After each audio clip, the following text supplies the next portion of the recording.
Hi guys, welcome back.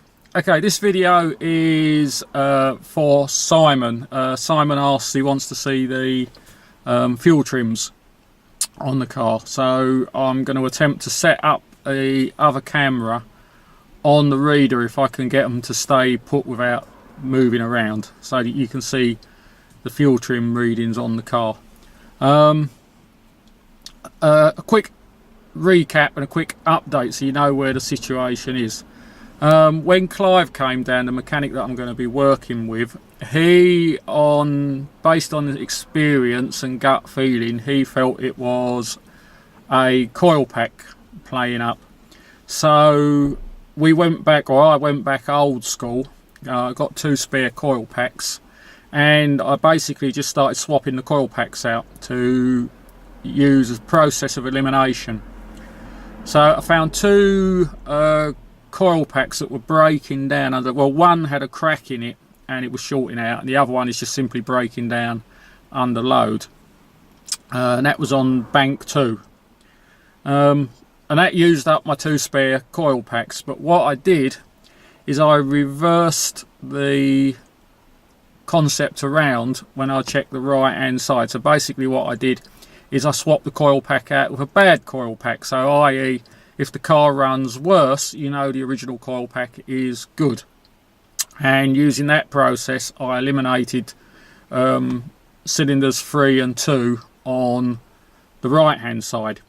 So the car is now running 90% better, but it's still not perfect. I will try and tell you in the commentary when we're looking at the fuel trims where the car's doing the hesitation, if you can't hear it, where it's hesitating and where it's faltering and that, because it is sort of 90% there now. I have a coil pack ordered. Hopefully it'll be here next week, so then I can swap number 1 over, and fingers crossed that will be the end of my problems. So old school, using a system of elimination, I think I've got it down to the coil pack on cylinder 1 is breaking down under load. So we'll have a look at the fuel trims in a minute, and we'll also have a look at the voltage readout on the O2 sensors, and I'll talk about that when we get to them. And then you can have a look at those, and you can see if you think you could confirm my diagnosis of an iffy coil pack through the readings on the scan tool. So what we'll do now is I'll try and switch to the other camera, and hopefully if it stays in place we'll be able to see the readings, and then you can let me know what you think. Why does my phone always go off when I'm doing a video? So just give me a couple of minutes and we'll get on to the next stage. Okay, right, I've got the camera set up. I'm just going to show you that. I'll just turn this round. So I'm not sure. Let's come back here, you can see what I've got there. I've taken it for a test drive, and there is a bit of shake in the camera, Simon, so I don't know just how clear you'll be able to see the data, but keep your fingers crossed and hope. Okay, so the car, if we just come in there, the car's up to running temperature.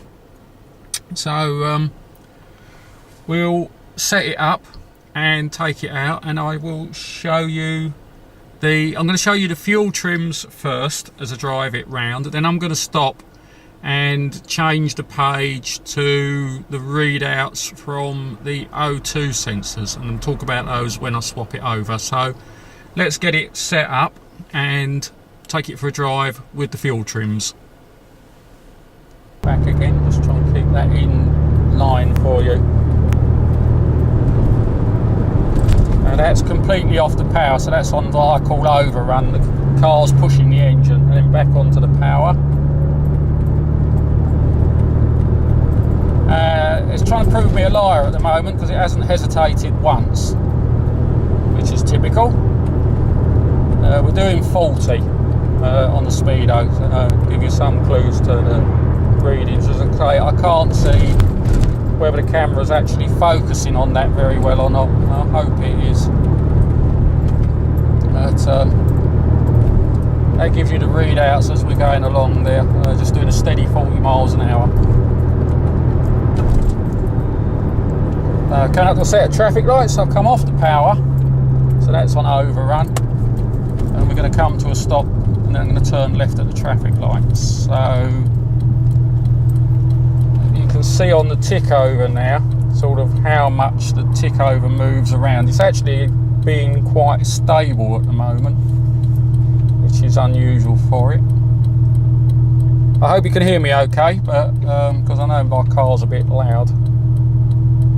But there you can see the thing is, I just hope and pray that that is focusing, because if it's not, it'll be a pee-off. I'll have to film the whole thing again.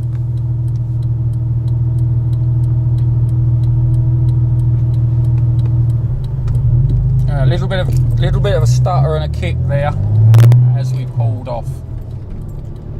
Second gear, there it goes. She kicked again in second gear there, just as a change gear. Every time you change gear, it seems to kick after the gear change. And a little bit of a stutter there, just picking up the power. And you can just feel a missing there slightly, and I hope hear it missing there slightly. A little kick again. Just after the gear change, it just pulls back on you, snatches back on you.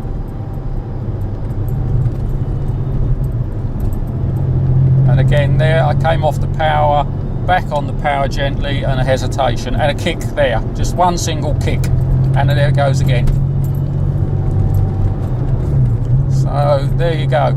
Nowhere near, and there she's stuttering again there. We're doing 27 and she's stuttering there. Thing is, it doesn't do it if you drive the car hard. It doesn't do it. So I'm going to find somewhere to stop in a minute and switch it to the next screen.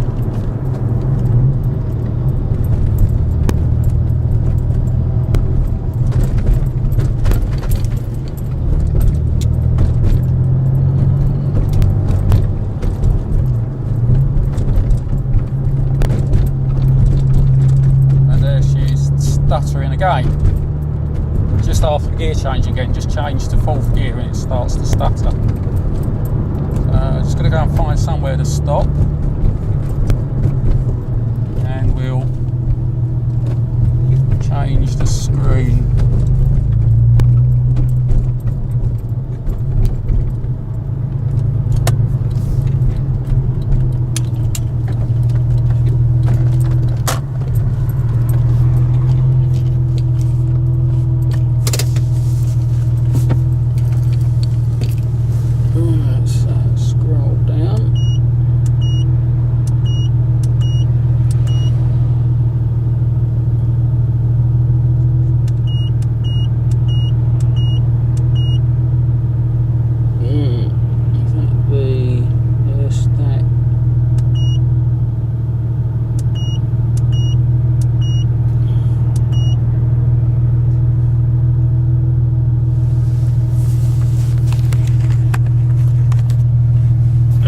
Hold the camera this time because it's going to be it's gone dark. Let's see if I can get it to go light. Going to hold the camera this time for you, Simon, while I talk to you. Right, so now I've scrolled it down a couple of screens to what I believe is the voltage readouts from the O2 sensors. Now they're running, one's running well, actually they're jumping around quite a lot, to be honest, more so on the right hand bank than the left hand bank. But you can see those. I'll switch to the other camera and hopefully it is focusing. I hope. And you can see those. Now, from what I understand, positive figures mean that the sensors are reading a rich mixture, and negative voltage is it's reading a lean mixture. Now, the problem that I have with this reader is, to really appreciate these readings, I need to see them in graph form, not just as they are on here. And I need to see them at the same time as seeing the fuel trims. Otherwise, how do you work anything out? So anyway, we'll drive the car now with this screen up so you can see the voltage changes on the O2 sensors as I'm driving the car, providing that the camera is focusing. So let's just reposition the camera a bit. Right, let's go.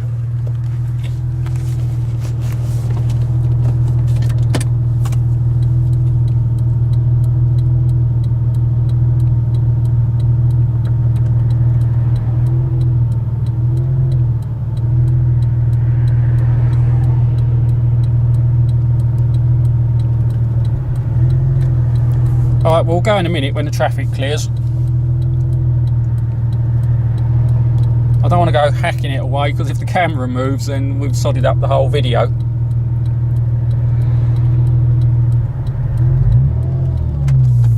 So she tried to die on me there, and then you get the little hiccup.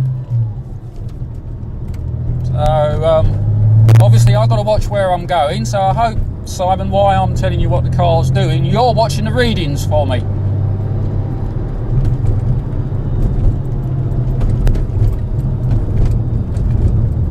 Bit of hesitation again just as I go back on the power after coming through a roundabout, mini roundabout, and again a little hesitation as you go on the power. Now I'm convinced, as I said, that it's the coil pack playing up on number 1 cylinder. So you're looking at the readings, so if you spot anything unusual in them readings, let me know. Right, stop there, stop right there, stop right there. Did anybody notice anything watching that video? Because I've just been watching it while I'm editing it, and I spotted something straight away in the voltage data. First off, Simon, thank you, because I wouldn't have spotted it if I hadn't have set the camera up to record it while I was driving around. So what did we spot? The readings for the right hand bank were all over the place, really erratic, yet the readings for the left hand bank almost didn't move. They stayed around what, the 440, 435 area all the time. So that's got to mean something, surely, I would have thought. Now I'm going to go that that's a sign of that coil pack's playing up. Of course it could be the sensor itself playing up, so I suppose if I wasn't 100% convinced it's the coil pack, the next move would be to test the sensor on that side. I'm assuming it's that sensor as well, because I'm pretty sure it's the right hand bank coil pack, because I don't actually know whether those readings are meant to move around a lot or whether they're meant to be stable. One would think that they're meant to be reasonably stable, so I would assume that the problem is the right hand bank that we're looking at there, based on the fact that I think the coil pack on that bank is knackered on number 1, and that's why we're getting them dodgy readings. But at least they're showing something. But what I've learned from this was when I was watching Matt's videos, was that I didn't realise until I sat thought about it that the readings, the voltage readings from the O2 sensors are completely different to the fuel trim readings, which is why I started thinking about needing better quality software. And obviously I would not have spotted those voltage readings if I hadn't have actually started recording them on video for Simon. So I think we've learnt something there. I'm just going to change hands. This bloody camera's heavy.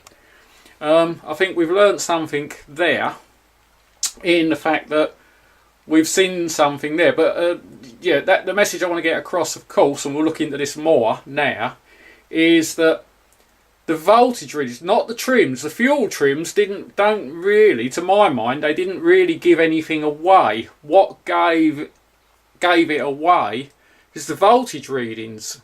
There was obviously massive difference in the two. So it's just which one is a norm, which one isn't the normal, and what do they mean? Do they mean a faulty sensor, or do they mean faulty something else on that bank? As I say, I think it's faulty coil pack. And I'm going to change the coil pack because I've ordered one, and see if that puts it right. If it doesn't put it right, then what we'll do is we'll follow what I suppose would be the normal course of action, and we'll run a test on the sensor. Now, two ways you can do that as well. I know you can test the sensor, I think by just whacking the engine to full throttle, and the sensor should go to a full rich reading, or also by spraying like an Easy Start or a propane in the air intake and watch it go full rich. But the other thing we can do is go back old school, because I've got two sensors, so I could just chuck another O2 sensor in the right hand bank and then run it and look at the readings again and see if the readings change. So I think we've learned something there. Thank you, Simon, for making that happen, because I wouldn't really have considered doing that. It's a pain in the arse trying to set it all up and record the things. This is where, if you've got diagnostics on a laptop and you've got the graph thing where you can kind of look at it after the car's running, or you can look at it while the car's driving along. But your input, Simon, of course it was your idea, your input. Perhaps if you got more experience at interpreting them readings, throw in what you think. So guys, I know it took a long time to get to the best part of the video, but that's the way it goes sometimes. Sorry if it's boring as crap for some of you that are not into that kind of thing, but I think it's an area a lot of people are going to be interested in. Thanks for watching. Thanks for your input. Obviously, Simon, brilliant input. Guys, I'm over at Leeds Castle on Sunday.